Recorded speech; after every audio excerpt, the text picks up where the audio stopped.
onderzoek naar de uitvoering van het project Cameratoezicht. Waarom dit onderzoek? Er is relatief veel uitgegeven aan het project van 2015 tot en met 2021. Totaal 21,6 miljoen gulden. Het hoofddoel is belangrijk voor de samenleving, namelijk de ontwikkeling van een veilige samenleving.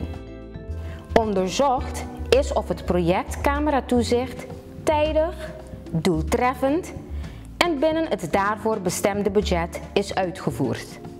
Conclusie 1. De 4 projectfasen zijn niet tijdig en niet volledig afgerond. Fase 1 en 2. Fase 1 en 2 zijn vertraagd uitgevoerd. Fase 1 en 2 zijn nog niet afgerond. Belangrijkste oorzaken van de vertragingen in fase 1 en 2. Geen of niet tijdig financiële middelen beschikbaar. Geen tijdige toestemming voor graafwerkzaamheden en plaatsen installatiemateriaal.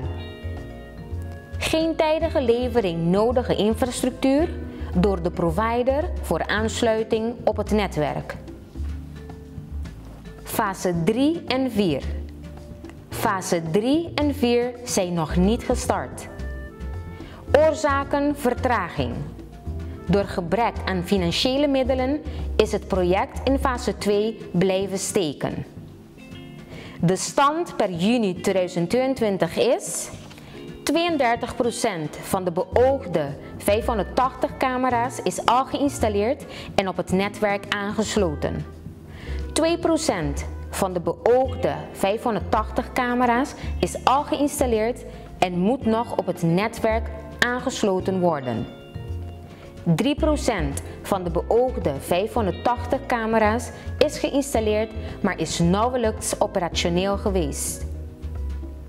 Ongeveer 45% van de beoogde 580 camera's is ontvangen en moet nog geïnstalleerd worden. Ongeveer 18% van de beoogde 580 camera's moet nog aangeschaft worden. Conclusie 2. Het project is niet doeltreffend uitgevoerd.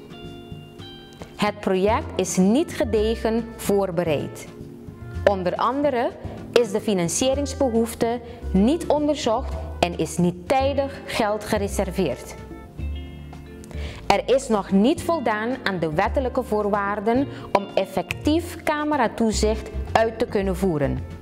Onder andere kunnen wettelijk nog geen verkeersovertredingen beboet worden.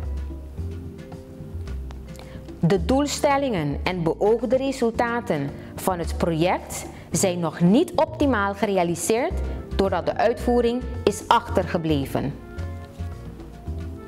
Onder andere is 65% van de beoogde 580 camera's nog niet operationeel en is 3% nauwelijks operationeel geweest.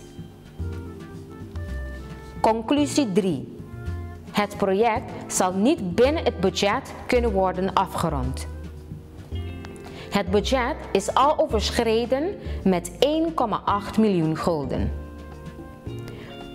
Voor de afronding is 1 miljoen gulden gereserveerd in het beleidsplan Criminaliteitsbestrijdingsfonds juli 2022 tot januari 2023.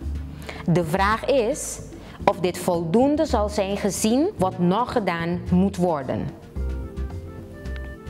Het risico bestaat dat ook geld nodig is om reeds aangeschafte camera's en andere materiaal te vervangen. Want het is niet bekend hoeveel camera's in het magazijn zijn. De camera's kunnen in kwaliteit achteruit gegaan zijn. De camera's kunnen technisch verouderd zijn. Er is ook geld nodig voor verduurzaming van het project, zoals tijdige vervanging van het materiaal en tijdig onderhoud. Er zijn doorlopende kosten voor het continu aangesloten zijn van camera's op het netwerk. Wil je meer weten over de uitkomsten en wat de Rekenkamer heeft geadviseerd? Lees dan de rapporten op www.arc.cw.